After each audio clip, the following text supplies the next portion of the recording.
बिस्मिल्लाहिर्रहमानिर्रहीम। आज तक के मुअज़्ज़ज़ नाज़रीन अस्सलाम वालेकुम। अब किस्त 93 मुलाहिज़ा फरमाएं। खरगोश भुने जाने के दौरान में गोश्त की इश्तियामेज़ खुशबू मेरे नथनों से टकरा रही थी और बिलाखिर हमारा खाना तैयार हो गया। बगैर नमक मिसाले के खरगोश का भुना हुआ गोश्त इस कदर लजीज था कि बस मज़ा ही आ गया। मुझे ये इतराफ़ करना पड़ा कि इससे पहले मैंने इतना लजीज खाना नहीं खाया था। जानकी भी मुस्कुरा रही थी। अंग्रेजी हमने पहले पेट भरकर वो तुरश फल खाए थे, लेकिन हमारी भूख खरगोश का गोश्त खाने के बाद ही मिटी थी और तुरश फल खाने से पेट में जो दर्द शुरू हुआ था वो भी हैरत अंगेज तौर पर खत्म हो गया था। इस वक्त 5 बज रहे थे। तकरीबन 1 घंटे बाद सूरज गरूब हो जाता और अंधेरा होने से पहले पहले या तो हमें नाला पार करने का रास्ता तलाश करना था या पनाह की कोई जगह जहाँ रात गुजारी जा सकती। हम दरख्तों से निकलकर वापस उसी जगह आ गए जहाँ पहाड़ी से उतरे थे। यहाँ पत्थरों में ऐसी जगह मौजूद थी कि हम बैठकर रात गुजार सकते थे। सूरज गरूब होने के बाद तारीकी बदतरी बढ़ती गई। मैंने सर उठाकर आसमान की तरफ देखा। इस वक्त अगरचे आसमान बिल्कुल साफ था, लेकिन पहाड़ी इलाकों के मौसम का कोई भरोसा नहीं था। मैं दिल में दुआ मांग रहा था कि बादल ना छा जाएं। बारिश हो जाने की सूरत में हमारे लिए बड़ी मुश्किलात पैदा हो सकती थी। पेट भर जाने के बाद जानकी भी इस वक्त कुछ चहक रही थी, लेकिन यह खौफ बदस्तूर दामनगीर था कि अगर वो दरिया नुमा नाला पार करने का रास्ता ना मिला तो क्या होगा। कोई ना कोई रास्ता तो जरूर होगा, मैंने कहा। वैसे भी अब हमें परेशानी क्या है, पेट भरने के लिए खरगोश इस इलाके में बकसरत मिल जाएंगे। जब तक कोई रास्ता नहीं मिलेगा हम इन्हें शिकार करके खाते रहेंगे। अजीब बात है, जानकी बोली। दुनिया जदीद तरीन दौर से गुजर रही है और हम लगता है पत्थरों के दौर में लौट आए हों, जब इंसान जानवरों का शिकार करके पेट भरता था और गारों में रहता था। सारी जिद्दत तराजियां शहरों और बड़ी बस्तियों तक महदूद हैं। इन तरक्की याफ्ता आबादियों से दूर पहाड़ों और जंगलों में ऐसे लोग भी रहते हैं जो दुनिया की नई रोशनी और जदीद तहजीब से कतई नाशना है। उनका अपना माशरा है, उनके लिए सब कुछ है। उसकी मिसाल तुम देख चुकी हो। हम तकरीबन 1 हफ्ता उस बस्ती में रहे। वहाँ की नंग धड़ंग औरतें और उनका माहौल, क्या कोई कह सकता है कि ये लोग भी जदीद तरीन टेक्नोलॉजी के दौर में रह रहे हैं? हालांकि उनकी और तरक्की याफ्ता मुहज्जब बस्तियों के दरमियान ज्यादा फासला नहीं है। उनकी तो बात ही मत करो। जानकी के लहजे में तलखी थी। मैंने वहाँ जो कुछ भी देखा था उससे तो लगता है कि उन लोगों की गैरत ही मर चुकी है। उन्हें बेहयाई और बेशर्मी का कोई एहसास ही नहीं है। बात गैरत और एहसास की नहीं है जानकी, मैंने कहा। मुहज्जब बस्तियों में कोई गैर मर्द किसी औरत की तरफ बैरी नजरों से भी देख ले तो खून की नदियां बह जाती हैं, लेकिन ये लोग इस एहसास से आ रही हैं। ये लोग जानते ही नहीं कि रिश्तों का तकद्दुस क्या होता है। अफ्रीका, जनूबी अमेरिका और दुनिया में बहुत से ऐसे खित्ते अब भी मौजूद हैं जहाँ तहजीब की रोशनी नहीं पहुंची। लोग जहालत की तारीकी में रह रहे हैं। वो लोग तो लिबास नाम की किसी भी चीज से वाकिफ नहीं है। तहजीब और रिश्तों के तकद्दुस को क्या समझेंगे? हाँ, ये तो तुम ठीक ही कहती हो, जानकी ने गहरा सांस लेते हुए कहा। फिर ये तय हो गया ना कि उस रात मेरा कोई कसूर नहीं था, मैंने कहा। अब बंद करो ये बकवास। जानकी ने मेरे बाजू पर चुटकी काटते हुए कहा। मैं सी करके रह गया। हम देर तक बातें करते रहे। रात धीरे धीरे बीती रही। हशरातुल अर्ज़ की आवाजें और तेज हवाओं की साई साई दिल पर खौफ सा तारी कर रही थी। मैं बार बार आसमान की तरफ देख रहा था। जानकी ने गुज़िश्ता रात की तरह इस वक्त भी मेरी गोद में सर रख लिया था। मेरे दिल में एक अनजाना सा खौफ था, लेकिन रात खैरियत से ही गुजर गई। न मौसम के तेवर बदले और ना ही जानकी की ज़हनी रूह बहकी। सुबह होते ही सबसे पहले मैंने इधर उधर घूम कर 2 खरगोश शिकार किए और सूखी हुई झाड़ियां जमा करने लगा। तगड़ा नाश्ता करके हम फिर अपनी मुहिम पर निकल खड़े हुए। इस बार हम नाले के बहाव के साथ साथ चलते रहे। दोपहर हो गई मगर हमें नाला पार करने का कोई रास्ता दिखाई नहीं दिया। जानकी थक कर एक जगह बैठ गई। तुम यहीं बैठो, मैं जरा आगे जाकर देखता हूँ। अगर कोई रास्ता मिल गया तो वापस आकर तुम्हें ले जाऊंगा, मैंने जानकी की तरफ देखते हुए कहा। मैं यहाँ अकेली? जानकी के चेहरे पर खौफ के साए फैल गए। यहाँ वीराने में किस बात का खतरा है, मैंने कहा। किसी इंसान का तो दूर दूर तक नामो निशान नहीं, और खरगोश के सिवा ऐसा कोई जानवर भी नजर नहीं आया जिससे कोई खतरा महसूस हो। वैसे तुम्हारा पिस्तौल कहाँ है? बैग में रखा है, जानकी ने कहा। ठीक है, तुम जाओ, मैं यहाँ बैठती हूँ, मगर वापिस आ जाना। ऐसा ना हो कि उस कबायली की तरह तुम भी गायब हो जाओ। वो बैग में से पिस्तौल निकाल कर चेक करने लगी। मैंने भी जेब से पिस्तौल निकाल कर उसे चेक करके दोबारा जेब में रख लिया और नाले के किनारे पर बहाव की तरफ चलने लगा। तकरीबन 2 फरलांग के बाद तेज रू नाला पहाड़ियों में दाखिल हो गया। मैं कुछ दूर तक आगे चला और फिर रुक गया। आगे रास्ता खासा खतरनाक था। मैं चलने में वहां खड़ा रहा और फिर मुड़कर वापस चल पड़ा। मुझे आने जाने में तकरीबन 1.5 घंटा लगा था और मैं उस जगह पहुंचा तो जानकी गायब थी। मुझे सीने में दिल डूबता हुआ महसूस होने लगा। मैं पागलों की तरह चारों तरफ दौड़ता रहा और जानकी को पुकारता रहा, लेकिन किसी तरफ से जवाब नहीं मिला। जानकी इस तरह गायब हुई थी जैसे जमीन निगल गई हो या आसमान ने उचक लिया हो। हम 3 दिन से इन पहाड़ों में भटक रहे थे। इसी दौरान में ना तो किसी इंसान का नामो निशान नजर आया था और ना ही कोई खतरनाक जानवर दिखाई दिया था जिसके बारे में कोई शुबा किया जा सकता। तो फिर जानकी कहाँ गायब होगी? जानकी के पास तो पिस्तौल भी मौजूद था। किसी गड़बड़ की सूरत में वो फायर भी कर सकती थी, लेकिन वो तो खामोशी से गायब हो गई, जैसे अपनी मर्जी से कहीं चली गई थी। लेकिन सवाल ये पैदा होता है कि वो इन पहाड़ों में कहाँ जा सकती है। मैं एक पत्थर पर बैठकर कुछ देर इधर उधर देखता रहा। वो फिर सर को दोनों हाथों में थाम लिया। मेरे दिमाग में धमाके होने लगे थे। इस अचानक सूरत ने मुझे बुरी तरह बदहवास कर दिया था। और फिर अचानक ही फायर की आवाज सुनकर मैं उछल पड़ा। मैं छलांग लगाकर अपनी जगह से कई गज दूर एक पत्थर की आड़ में जा गिरा। मेरा ख्याल था कि वो गोली किसी तरफ से मुझ पर ही चलाई गई थी। मैंने पतलून की जेब से पिस्तौल निकाल लिया और कितनी देर तक अपनी जगह बेहिसू हरकत पड़ा ये अंदाजा लगाने की कोशिश करता रहा कि वो गोली किस तरफ से चली थी। 1 मिनट गुजर गया, लेकिन किसी तरफ से कोई आहट सुनाई न दी और ना ही कोई नकलो हरकत महसूस हुई। मैं मुतावत अंदाज में अपनी जगह से हरकत करता हुआ एक और पत्थर के पीछे चला गया और फिर उसी लम्हे पहाड़ियां एक बार फिर फायरिंग की आवाज से गूंज उठी। मेरे मुंह से गहरा सांस निकल गया। फायर कहीं दूर से हुआ था, लेकिन आवाज ऐसी थी जैसे करीब से गोली चलाई गई हो। मैं उठकर खड़ा हो गया और पत्थरों की आड़ से निकलकर इधर उधर देखने लगा। दूर दूर तक किसी जीरू का नामो निशान नजर नहीं आ रहा था। दिल में तरह तरह के वसवसे आ रहे थे। एक ख्याल ये भी था कि मुमकिन है हमारी तरह कोई और भी पहाड़ियों में इस तरफ आ निकला हो। उसने जानकी को अकेले बैठा देखा तो उसे जबरदस्ती अपने साथ ले गया। हो सकता है वो अकेला ना हो, उनकी तादाद 2 या उससे ज्यादा हो और उस वक्त जानकी को मुदाफित का मौका ना मिला हो। लेकिन अब मौका पाकर वो उनकी शिकंजे से भाग निकली थी और अपने दिफा में गोलियां चलाने लगी थी। मैं इधर उधर देखते हुए अंदाजा लगाने की कोशिश करने लगा कि गोली किस तरफ से चली थी, लेकिन कुछ समझ में नहीं आ सका। मैंने जेब से पिस्तौल निकाल लिया, कुछ देर इधर उधर देखता रहा, फिर हाथ ऊपर उठाकर एक फायर कर दिया। मेरे एक फायर के जवाब में पहाड़ियां तड़तड़ाहट की आवाज से गूंज उठी। ऑटोमेटिक राइफल का पूरा ब्रेस्ट चलाया गया। इस फायरिंग से मुझे समझ का अंदाजा हो गया था, लेकिन ये सोचकर मुझे सीने में सांस रुकता हुआ महसूस होने लगा कि जानकी वाकई ही किसी मुसीबत में फंस चुकी है। उसके पास पिस्तौल था। पहले 2 फायर पिस्तौल ही के थे, लेकिन ये फायरिंग ऑटोमेटिक राइफल से की गई थी, जिससे मेरे खदशात की तस्दीक हो गई थी। ये फायरिंग उसी तरफ से हुई थी जहां वो नाला पहाड़ियों में दाखिल होता था। मैं बेतहाशा उस तरफ दौड़ पड़ा और फिर एक छोटी सी चट्टान पर चढ़कर इधर उधर देखने लगा। उसी लम्हे एक और फायर हुआ। मैंने अपनी जगह से छलांग लगा दी, लेकिन ये गोली मुझ पर नहीं चलाई गई थी। मैंने सर उठाकर ऊपर देखा तो मेरे मुंह से बेइख्तियार गहरा सांस निकल गया। वो पहाड़ी चोटी तकरीबन 1000 फुट बुलंद थी और जानकी उस चोटी पर खड़ी सुर्ख रंग का कोई कपड़ा हिला रही थी। उसके साथ ही एक और आदमी भी खड़ा था जिसने कबायली लिबास पहन रखा था। मैं चलने में उस तरफ देखता रहा, फिर उस चट्टान से उतरकर पहाड़ी पर चढ़ने लगा। पिस्तौल मेरे हाथ में था और मैं खासा मोहतात था। जानकी बजाय ठीक नजर आ रही थी, लेकिन ये कोई धोखा भी हो सकता था। हो सकता है मुझे फांसने के लिए जानकी को इस तरह सामने लाया गया हो। मैं मोहतात अंदाज में पहाड़ी पर चढ़ता रहा। मैंने इस बात का ख्याल रखा था कि उनकी नजरों में कम से कम आऊं। मुझे जब मौका मिलता मैं ऊपर देख लेता। जानकी उस आदमी के साथ अब भी वहीं खड़ी थी। किसी पहाड़ी पर बिल्कुल सीधा चढ़ना मुमकिन नहीं होता। बड़े बड़े पत्थरों की वजह से मुझे कई मरतबा तवील चक्कर काटने पड़े थे। एक जगह रुककर मैंने ऊपर देखा और अब जानकी के साथ दूसरा आदमी भी साफ नजर आ रहा था। उसका चेहरा देखकर मेरे मुंह से एक बार फिर गहरा सांस निकल गया। वो वही कबायली था जो 2 दिन पहले गायब हो गया था।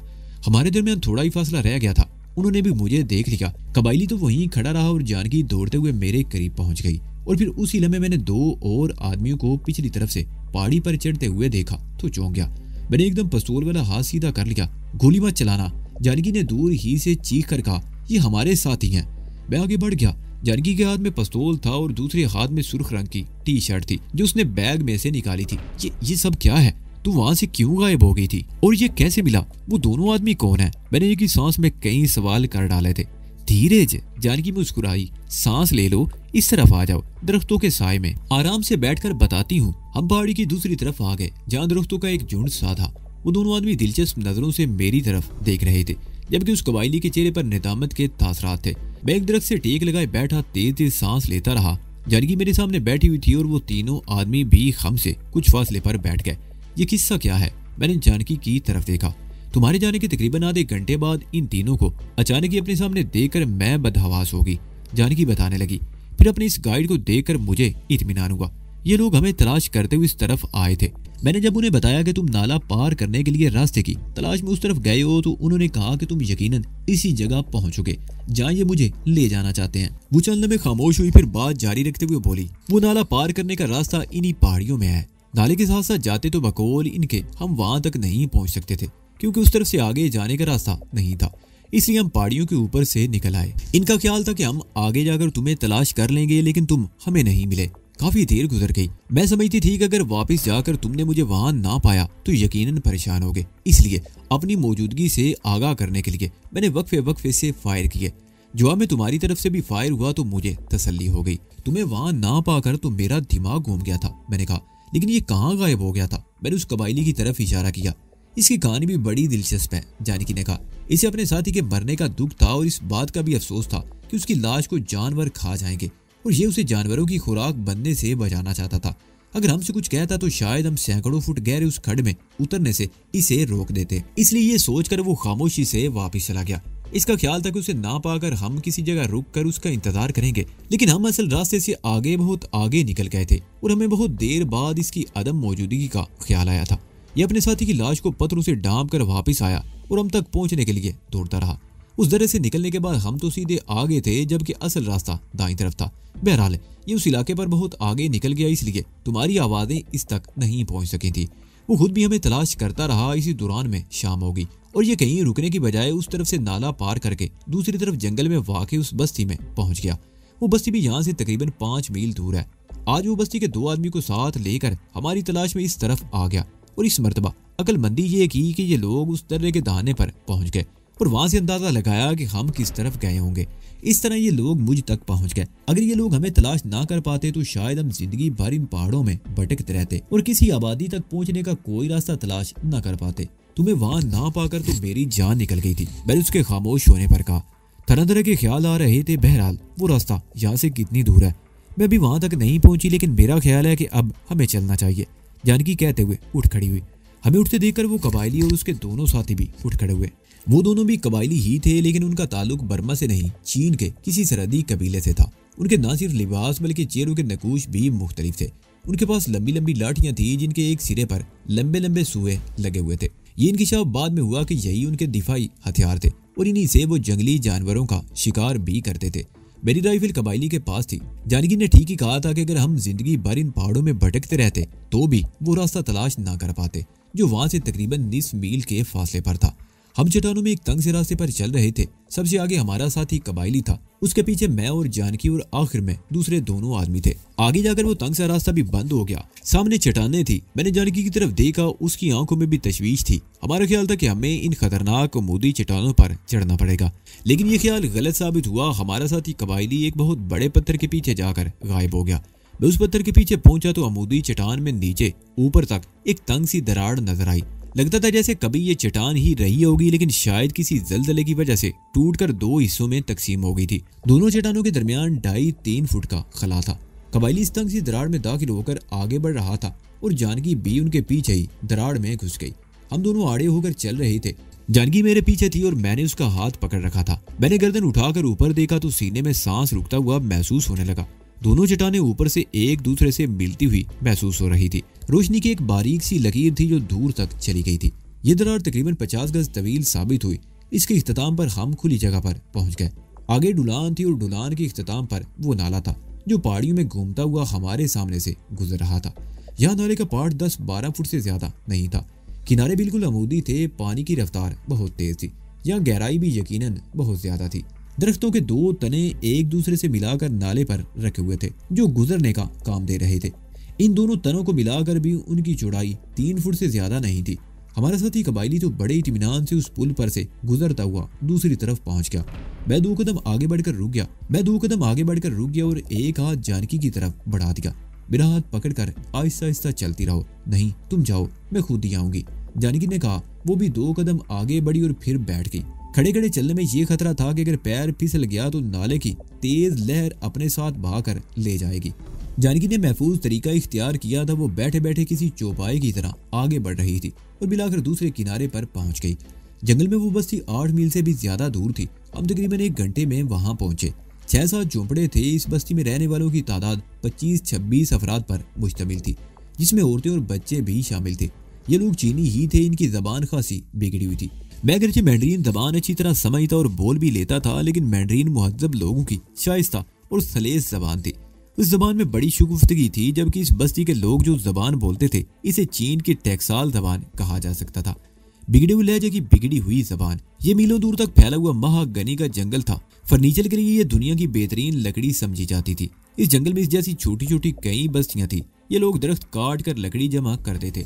महीने में एक मरतबा ट्रक आते जो कटी हुई लकड़ियां एक बड़ी बस्ती में पहुंचा देते। जहां आरा मशीनें लगी हुई थी वहाँ इन तनों को जरूरत के मुताबिक मुख्तलिफ साइज में काटा जाता और ट्रकों पर लाद कर कनमंग रवाना कर दिया जाता। इस बस्ती में भी हमें 2 दिन रहना पड़ा। हमारे कबायली साथी ने बताया कि वो पहाड़ी नाला पार करने के बाद चीन की सरहद में दाखिल हो गए थे, जिसका मतलब था कि इस वक्त हम चीन की सरहद में 7-8 मील अंदर थे और हम मजीद अंदरूनी इलाके की तरफ जा रहे थे। हम सुबह 7 बजे इस बस्ती से रवाना हुए थे और कई मील तक घने जंगल में सफर जारी रहा। फिर जंगल बतदरीज छिद्रा होता चला गया। उससे आगे पहाड़ी सिलसिला था, लेकिन ये पहाड़ियां ज्यादा ऊंची नहीं थी। इन पहाड़ियों पर दरख्त तो इक्का दुक्का ही थे, लेकिन झाड़ियों की बहुत आती। बाद मुकामात पर ये झाड़ियां हमारे कल से भी ऊंची थी। बर्मी कबाइली के अलावा वो दोनों चीनी भी हमारे साथ थे जो पहाड़ों में हमारी तलाश में आए थे। वो दोनों हमारे आगे आगे चल रहे थे। उनकी रफ्तार खासी तेज थी। उनकी वजह से हमें भी तेज चलना पड़ रहा था। दोपहर के करीब दरख्तों के एक झुंड में पड़ाव डाल दिया गया। करीब ही एक चश्मा भी था। चीनी बस्ती वालों ने हमारे लिए खाना दिया था जो हमने खूब डट कर खाया था, और उसके अलावा जो बच गया था वो रात के लिए संभाल कर रख दिया गया था। 1 घंटा आराम करने के बाद हम फिर चल पड़े और कहीं रुके बगैर सफर करते हुए शाम से जरा पहले दरियाए मेकांग पर पहुंच गए। ये दरिया तिब्बत से ऊपर थांगा माउंटेन नाम पहाड़ी सिलसिले में कहीं से बहना शुरू हुआ था और जनूबी चीन के सैकड़ों मील का फासला तय करते हुए बर्मा, थाईलैंड, लाओस और कंबोडिया के इलाके को सैराब करता हुआ साउथ चाइना में जा गिरता था। हम तकरीबन 1 घंटे तक दरिया के साथ साथ चलते रहे और फिर ऐसी जगह रुक गए जहाँ चीनी माई गिरों की एक छोटी सी बस्ती थी। ये बस्ती भी चंद झोपड़ियों पर मुश्तमिल थी। हमारे चीनी कबायली साथी तकरीबन 1 घंटे तक सरदार के झोंपड़े में बैठे बातें करते रहे। उनकी बिगड़ी हुई जबान तो मेरी समझ में ना आ सकी, लेकिन ये अंदाजा लगाने में कोई दुश्वारी पेश नहीं आई कि उनमें हमारे ही हवाले से कोई बहस हो रही थी। इस बहस के दौरान में बूढ़ा सरदार बार बार हमारी तरफ देख रहा था। बिलाखिर उनकी बहस खत्म होगी। बर्मी कबायली वहां से उठकर हमारे करीब आ गया। वो कुछ देर तक बड़ी गहरी नजरों से जानकी की तरफ देखता रहा। उसे जानकी को इस तरह घूरते देखकर मेरा माथा ठिनका। क्या बात है, किस बात पर बहस हो रही है? मैंने उसे अपनी तरफ मुतवज्जो करते हुए पूछा। यहाँ से चंद मील आगे मेकांग के किनारे पर चैली नाम का शहर है। कबायली ने मेरी तरफ देखते हुए कहा। यह जगह अगरचे सरहद से मीलों दूर है, लेकिन गैर कानूनी तौर पर लोगों की आमदोरफ्त जारी रहती है। गैर कानूनी तौर पर सरहद पार करने वाले आम तौर पर ऐसी ही छोटी छोटी बस्तियों का रुख करते हैं। ऐसे लोगों की तलाश में पुलिस भी इन बस्तियों के चक्कर लगाती रहती है और दरिया में भी पेट्रोलिंग होती रहती है। ये दरिया पार करके ही चीन के अंदरूनी इलाकों तक पहुंचा जा सकता है। इसलिए पुलिस की ज्यादा तवज्जो इस दरिया और इसके किनारे पर आबाद छोटी छोटी बस्तियों पर रहती है। किसी बस्ती से जब कोई आदमी पकड़ा जाता है तो उसके साथ बस्ती वालों की भी शामत आ जाती है। इसलिए बस्ती का सरदार तुम लोगों को रात यहाँ रखने को तैयार नहीं। अलबत्ता वो इस बात पर आमादा है कि आधी रात के बाद तुम लोगों को कश्ती पर दरिया पार करा दिया जाए। लेकिन क्या? मैंने उलझी हुई नजरों से उसे देखा। वो खामोश होकर एक बार फिर जानकी की तरफ देखने लगा। आगे तुम लोग इस सुलिये और इस लिबास में सफर नहीं कर सकोगे, उसने कहा। हमारे सरदार ने तुम लोगों के लिए कुछ चीजें दी थी जो अब अगले सफर में तुम्हारे काम आएंगी। वो अपना थैला खोलने लगा। मुझे याद आ गया कि बर्मी बस्ती के सरदार ने रवाना होते वक्त मुझसे कोई ऐसी बात कही थी।